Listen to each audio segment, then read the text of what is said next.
Hej, jeg har prøveoplægget Den anden pige af Marina Cecilia Rone, og den er inde under genren ungdomsnoveller. Grunden til, at jeg har valgt Den anden pige, det er fordi, at det er en meget spændende novelle, og mange unge kan relatere til det, der indgår i den. Altså, der er også en masse gennem mellem linjerne af hun, i hvert fald hun har brugt meget tid på at skrive en V, men selvom det er en kort tekst. Ungdomsnoveller kendetegner tit, at unge kan relatere til det, der bliver skrevet. Og det må jeg sige, den her novelle, det kan man sagtens. Og handlingen er ofte omkring unge og det er genkendelige steder, altså man møder dem i for eksempel et klasselokale, eller som her hjemme i et hus med en fødselsdag, eller et bus, som normalt er offentlig transport. Så er der berettermodellen, og berettermodellen, den her novelle er bygget op for, og jeg starter med anslaget, hvor det er der, hvor en Victoria sidder ved fødselsdagen sammen med de der 8 andre personer. Og præsentationen der, hvor man ligesom kommer lidt længere ind i fødselsdagen, hvor man møder hver de 8 personer, de snakker sammen også om matematiklæreren, og uddybningen der, når hende pigen, eller hende Victoria, hun prøver at holde den anden pige, hun har inde i sig, prøver at holde hende ud, eller holde hende væk, altså så hun ikke udbryder, kan man sige. Og det gør hun under hele fødselsdagen. Point of no return, det er, når hun er ved busopstedet, og når hun prøver kræfter med, så kan hun ikke komme tilbage igen, altså når hun prøver kræfter med det, kan man sige. Altså, om hun får hende lidt ud og se, hvad der sker. Og konfliktoptrætningen, det er, når der faktisk kommer en dreng over til hende, men det er kun visuelt inde i tankerne, der kommer en dreng over til hende. Og klimaks, det er, når hun udbryder i tårer, og det er, fordi hun tænker tilbage på det flashback, hun har ved fødselsdagen tidligere, hvor alle de 8, de var over ved, hvad lavkagen kom ind, hvor hun ikke kunne puste alle lysene ud, fordi hendes venstre lunge, eller højre lunge, det var den anden pige, som hun ikke ville ud med. Den her novelle, den starter i medias res, altså man starter midt i handlingen, lige til fødselsdagen, men de kommer et år til fødselsdagen, de starter midt i det. Og den har en åben slutning, fordi man får ikke en løsning på den anden pige, om hun kommer ud, eller om hun bliver derinde, om hun tør vise hende for andre. Eller der er heller ikke en tragisk død, men i det, hun lever videre. Så et flashback der, når hun ligesom i slutningen, hvor hun tænker tilbage på det, fødselsdagen med de 8, de personer, der var med det lys, at hun ikke kunne puste ud, og de andre, de sådan, 8, hun har 6 kærester tilbage, hun kunne ikke puste alle lysene ud, for det kun hende venstre lunge, der kunne puste.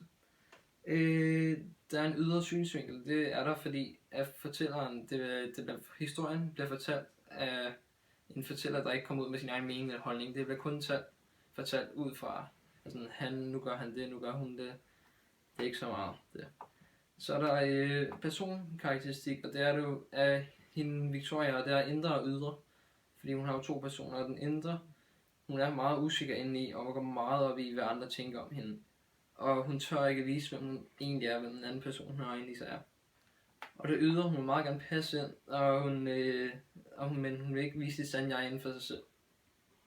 Hun er hovedpersonen, når man følger hende gennem hele novellen, og der er også moren og de 8 personer, der er med til fødselsdagen, det er bipersoner, som ikke rigtig har den største rolle i novellen. Miljøet er meget sådan hverdagsagtigt og meget normalt i forhold til fødselsdagen og busstopstedet. Og jeg tror, at det er omkring en halv dag tiden, altså novellen udspiller sig. Den er skrevet i nutid, og det er den fordi, at man hører hele tiden, det skal ind ud. Og så er der mit tekststykke.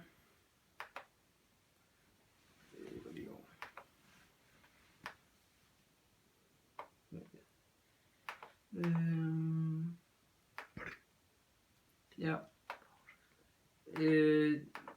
Det kommer. Hvorfor er det der ikke?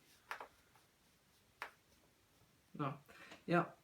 Victoria bliver nødt til at anstrenge sig endnu mere for at lade som om hun er en anden. Hun må nøjes med at trække vejret med den ene lunge, så hun ikke bruger den, hvor meget den anden pige. Måske kan de lugte hende, når hun puster luften ud gennem munden. Victoria prøver at sige noget, mens hun trækker vejret gennem næsen, og hun er heldig. De andre tror, at hun gør grin med deres matematiklærer, der taler gennem næsen, fordi hendes mor er fransk, siger han. Der er ingen, der tror på, at en fransk mor for matematiklærerens næselyd, hvad er det med det med at gøre.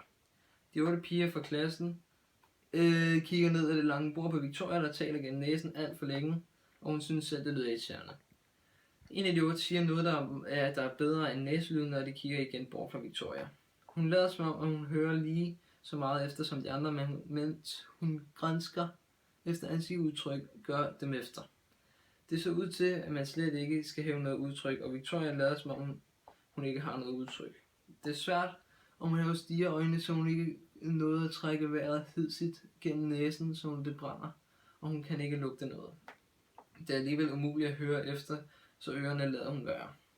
Hun er så stolt af sig selv, og hun trækker ud i flippen af sin fars gamle skjorte, som drukner de sidste af den fremmede pige indeni. Den går helt ned midt på lårene af hende, og de mister det mest modsatte, hun kunne finde, de små kjoler og stramme t-shirts, så sådan en lyst til at gå med. Lige nu er det næsten som andre, der hun begynder lige at høre efter, hvad de siger. De snakker med til hinanden hen over bordet. Noget af det er værre at høre efter, når de kun taler til hinanden. Og Victoria kigger lidt op, da hendes lavkage blev båret ind. Nu ser de alle sammen på hende, og hun tæller lysene. Der er 12, der skal være. Hun løfter blikket for at nyde, at de 8 kigger ned på hende på lavkagen. Så hun tager tilløb og trækker vejret dybt ned i begge lunger, men kommer i tanke om, at hun er en pige. Der bor i den ene lunge, så hun bliver bange for, at hun skal til at puste noget af hendes ild ud, og holder vejret for lidt for længe og prøver at nøjes med at puste luften ud fra den ene lunge, og hun håber, at det er den rigtige. Gennem en sky af stearinose, som hun er mest halvdelen af lysene tilbage af blafrende flammen. Dø nu, og de overlever, de 6 af dem. Endnu inden flammerne af Victoria er tilbage og falder til ro, har de 8 omringet hende og råber nu det er deres tur. De puster alle sammen med begge lunger, for det er ingen sag. Der er stadig nok luft til at råbe. 6 kærester, Victoria har 6 kærester, og det er hvert lys, man ikke puster ud. Grunden til, at jeg har valgt det her tekststykke, det er fordi, jeg føler, at det har en rigtig god indblik i, hvordan det er. Altså, hun bliver lukket inde, og hvordan det er, hun faktisk får lidt opmærksomhed i den her novelle. Men hun bliver nødt til at lukke den der pige inde, fordi hun vil ikke ud med hende. Og så til sidst bliver hun drillet lidt, men det er jo bare lidt for sjov. Jeg vil i hvert fald sige, at der er billedsprog her i, især når alle de er omkring hende og griner, kan jeg ligesom forestille mig at se det. Alle sammen griner af en, og du har 6 kærester ud, at du kun puster 6 ud af 12 lys ud af den situation, hun er i. Og så jeg vil i hvert fald sige, at der er nogle metaforer i den her, og det vi lige hørte i tekststykket med ilden, hun siger, at der kommer en ild ud. Der kunne komme en ild ud, når hun puster. Det kan jo være, ilden det kan betyde sorg eller vrede i sig. Og der er også en anden metafor, der er en metafor, det er den anden pige. Og den anden pige, det er jo det, der er i hendes sande jeg, forstår jeg i hvert fald. At hun ikke tør komme ud med det. Og så er der også en dreng, hun møder til sidst. Og jeg forstår, at det kan være en metafor for hendes far, fordi man hører ikke noget af hendes far, og hun savner ham, og det eneste hun har af ham, det er faktisk en skjorte. Budskabet i den her, det vil jeg i hvert fald sige, at man skal ture være sig selv, og man skal være sig selv, og vise, hvem man er, fordi det er der også mange unge, der gør nu, og ikke passer ind, altså prøver at passe ind i flokken, kan man sige, og gøre som andre gør, men man har bare brug for at have forskellige personligheder. Min perspektivering, det er Slanger i Paradis, og grunden til at jeg har perspektiveret den til den, det er fordi, det ligesom omhandler meget af det samme som i den anden pige. Og det er fordi Adam og Eva, når de spiser kundskabets æble, så får de sådan en anden opfattelse af tingene. At de ikke må vise sig selv, at de ikke må vise sig selv nøgne af sit sande jeg. Altså de skal være beklædte. Og det synes jeg er en god perspektivering i forhold til, at hun heller ikke tør at vise sit sande jeg, der er inde i hende. Og det var det. Så